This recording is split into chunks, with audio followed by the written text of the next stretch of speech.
Welcome everyone to Charts Focus 1, where we teach you how to work hard and trade smart. All right, let's go ahead and take a look at this week.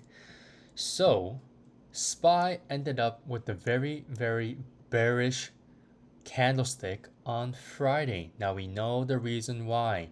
So, first of all, Friday was OPEX, triple witching day. Okay, and historically, we tend to get red days. Now, the only thing that we did not expect was the gap down because even during OPEX days that are historically red, we can sometimes have a gap up at open and then we follow through with the red day at the close. So this gap down was definitely not in the works or probabilities. So with this type of price action on Friday and the fact that we are now closing below the 21 SMA, this light blue line, and my 10 SMA, the short-term momentum has officially crossed back down to the downside. So what could this mean? What is the implication here for the future? So first of all, let me remind you guys again. We have a cup and handle, a macro cup and handle weekly chart pattern. We have the rounding base here. Just follow my mouse cursor. And then we have the currently forming handle. And so far, we're forming that slanted, tilted handle rather than the textbook flat handle that we see on a textbook cup and handle chart pattern. Now, with that in mind now, that macro perspective in mind, okay, seasonality trends, especially for September, ties in correctly at the right time with OPEX because again, peak seasonality for September hits around mid-September. And so OPEX could have kicked things off perfectly with the timing. Now, we can't forget about the fact that we had hot inflation data as well. So that could also be contributing to the movement to the downside too. Now, the only thing is, okay, the volume here, right? Don't take this too official. All right. And what I mean by that is that don't think that this is just some huge selling volume that will create the massive, 5 to 10% pullback or correction in the next couple of trading days, like 2 to 3 trading days. This is all because of OPEX, not because we are seeing some monstrous selling volume. Okay, so don't get that confused for last week's OPEX and in the future OPEX days. So keep that in mind.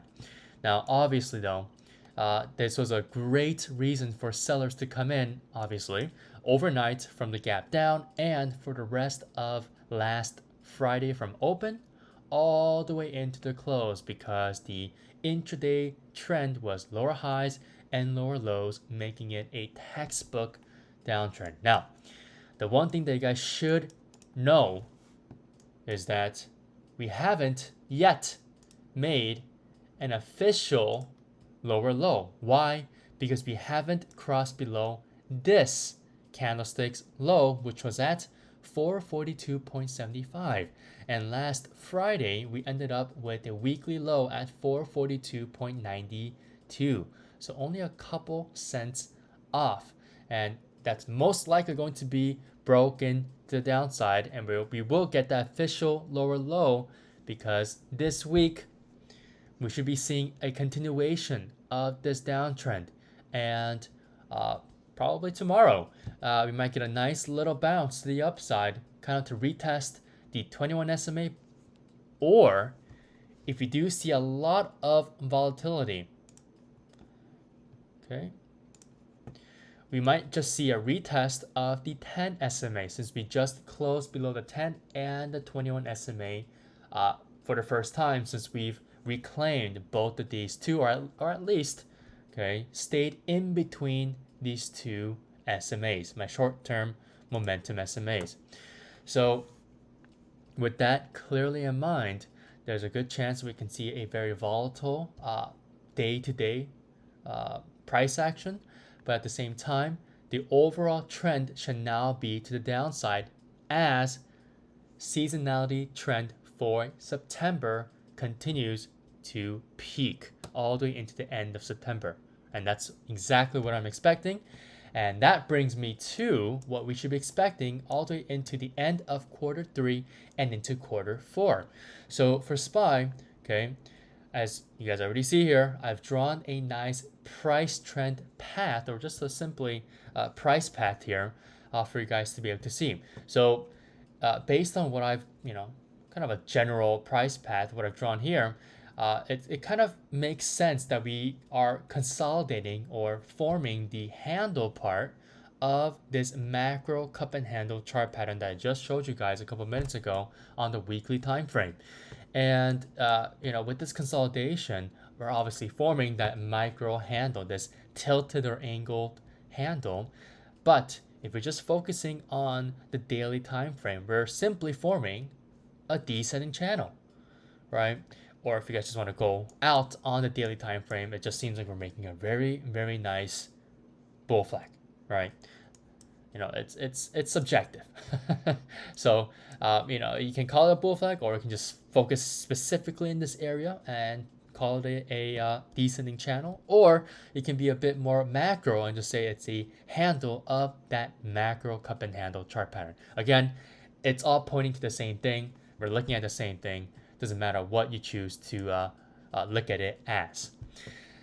So with this price path here, what we're focusing on is kind of the general area where I'm expecting this to occur. So as you guys should know by now, I'm expecting the markets to bottom out somewhere from early to mid-October. I'm betting more mid-October. And then around late October, I expect a nice official bounce back to the upside and possibly breaking out of this descending level of resistance trend line. Hence the reason why the price path ends here around late October, as you guys can clearly see on these dates here, and into November. Okay, so by that time, I'm fully expecting the end of the year rally kind of hype coming in as we head into November and October, which is why if you guys just want a nice time range, I believe around late October to early November, that is when we will get the official reversal back to the upside, which is again pointing to the price potentially breaking out of this descending channel. Now, remember, this is all speculative, and it's all going to come down to if whether or not the price wants to continue to remain in the parameters set up by these two trend lines. One is a resistance trend line and one is a support trend line. Now, with all that in mind, okay, at the very least, right, the highest probability, I guess, situation for us in the next couple of weeks is that we retest this descending support trend line so that we can get this bounce right here, as you see somewhere around here, okay, maybe even late September to early October, and we come back to retest this descending resistance trend line once more, making it the fourth retest.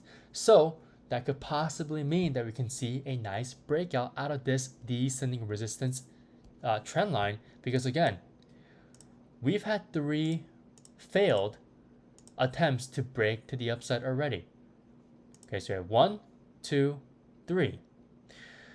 So the fact that we've already had more retests on this, I guess the parameter set up by this descending resistance trend line plus this descending support trend line, right? Since we just had one, or if you guys want to use this arbitrary point that I've chosen to connect these two pivot points, you might just say it's 2 points, but for me personally, it's just one.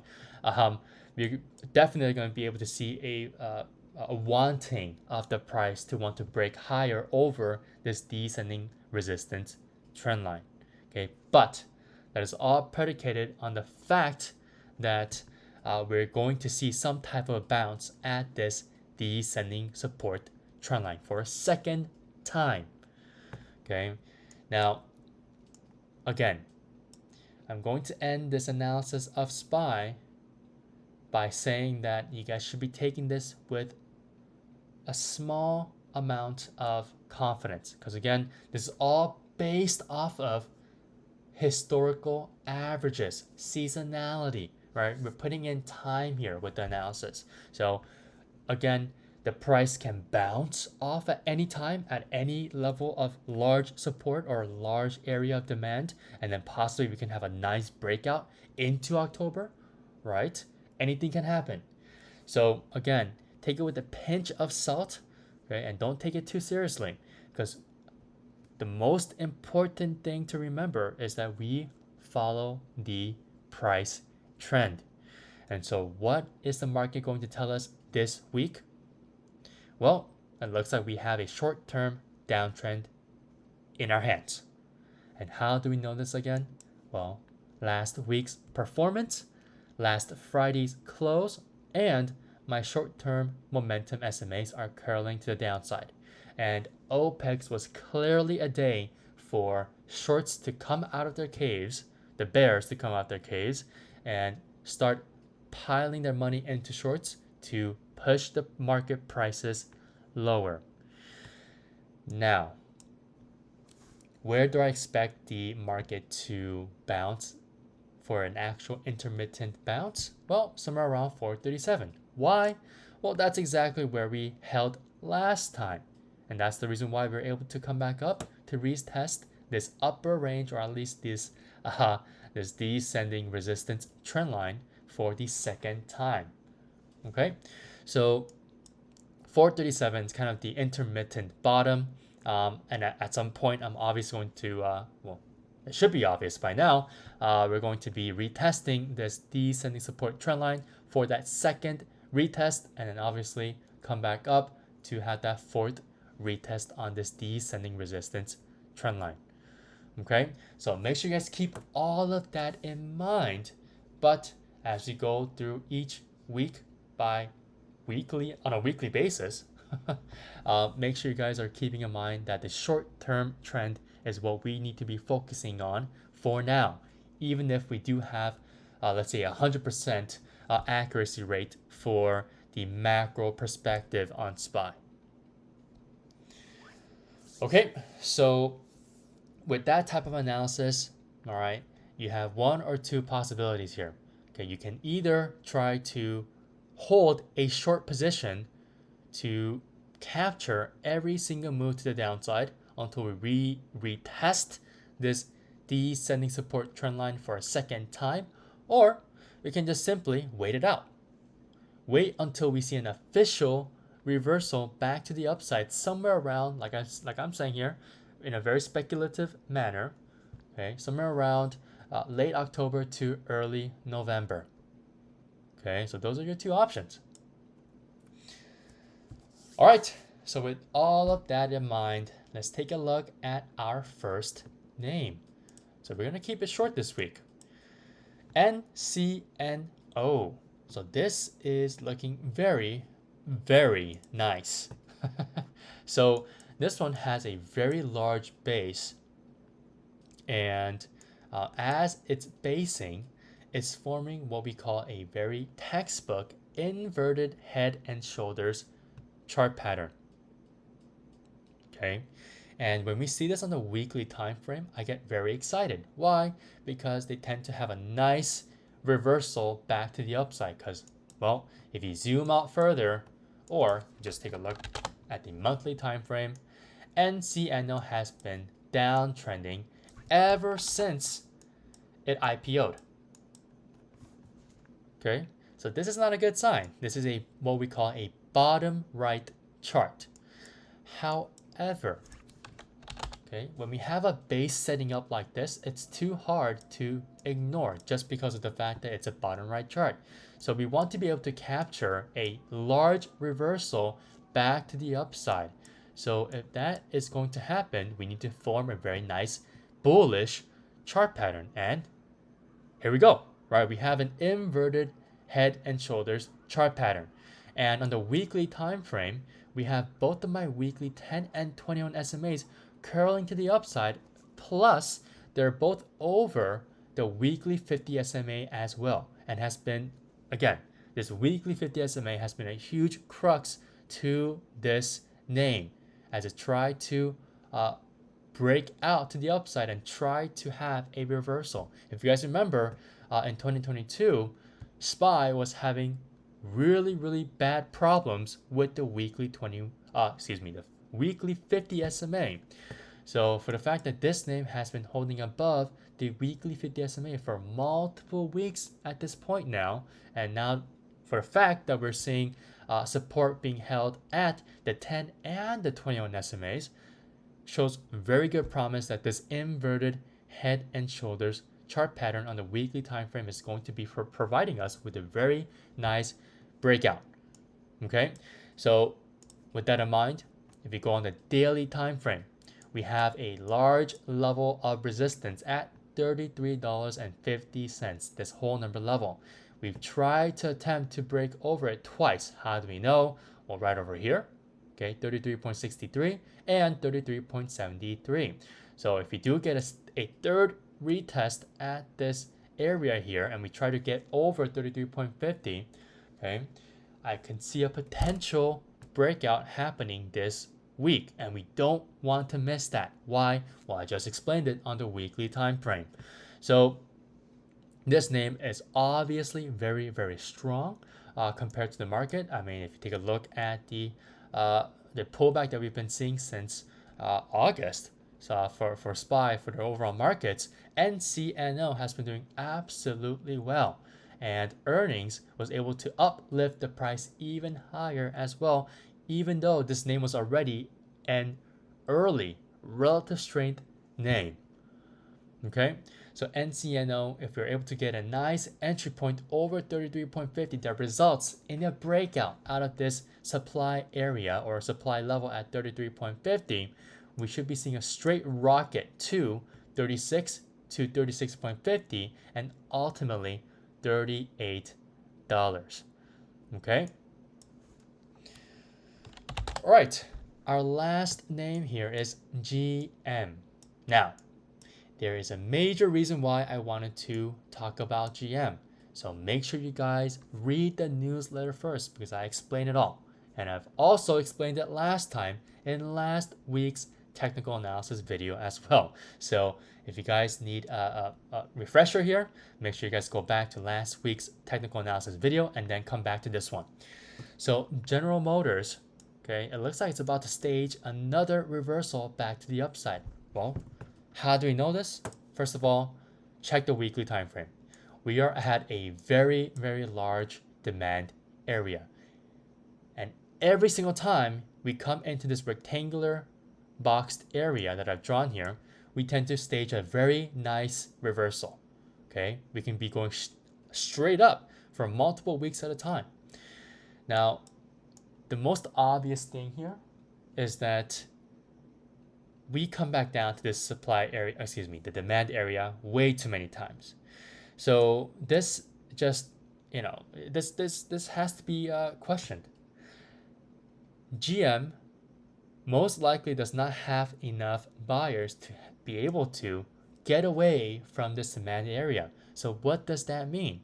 Since it's coming back down to this demand area every single time, okay, there is a chance that this demand area can be broken in the near-term future, and it could possibly be right now.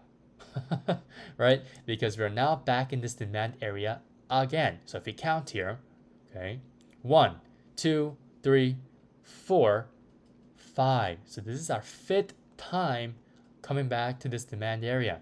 So this could simply mean that buyers are not strong enough to keep this price away from this area, this demand area of $31.50 to $34. Okay, so this one can definitely give us a very nice reversal to the upside. Again, how do we know this? Well, take a look at the previous price action and reversals whenever we came back down to this demand area. So yes, this demand area is very strong. However, the fact that we're coming back down to this area for the 5th time tells us that this demand area could be weakening every single time that we come back down to this area.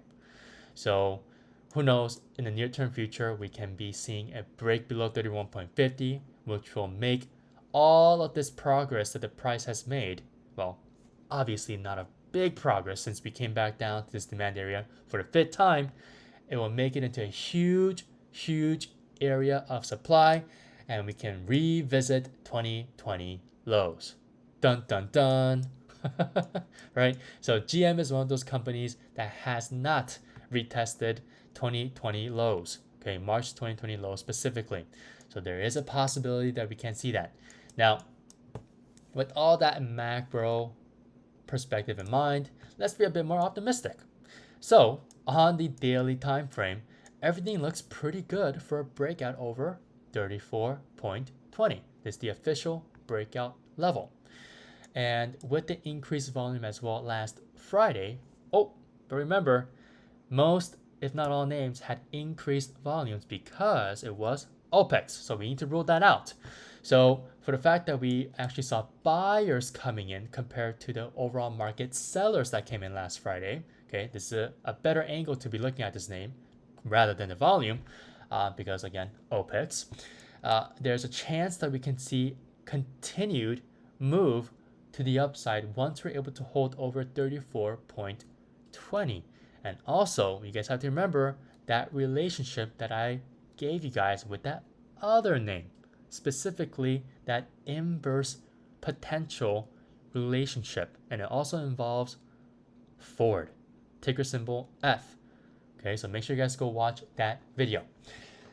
So now, obviously, if you guys want to see some type of an earlier entry point, I would say around $33. But I don't think you guys might want to not risk that one for an entry. And the only reason why I say that is that if we do come back down to $33, that means the price would have broken below both of my momentum 10 and 21 SMAs on the daily time frame, which means the momentum has now shifted to the downside. Okay, but the only reason why I'm giving you guys an earlier entry is that if we do decide to break below the 10 and 21 SMAs, but we flip right back to the upside like we did last Thursday on this candlestick here. Okay, if you guys see closely here, we've breached below both of these two SMAs and then we snap right back up. There's a possibility for that. So if we do decide to come back down to $33, that could be rather risky, but a good early entry point. All right. But again, you can avoid all of that mess and just simply get an entry point once we break over 34.20 and we hold over 34.20. Okay. Now, for price targets, my maximum price target is going to be somewhere around 35.50 to around 35.80. So I'm not expecting too much on this name. Why? Because my macro perspective kicks in at this point. Again, all right.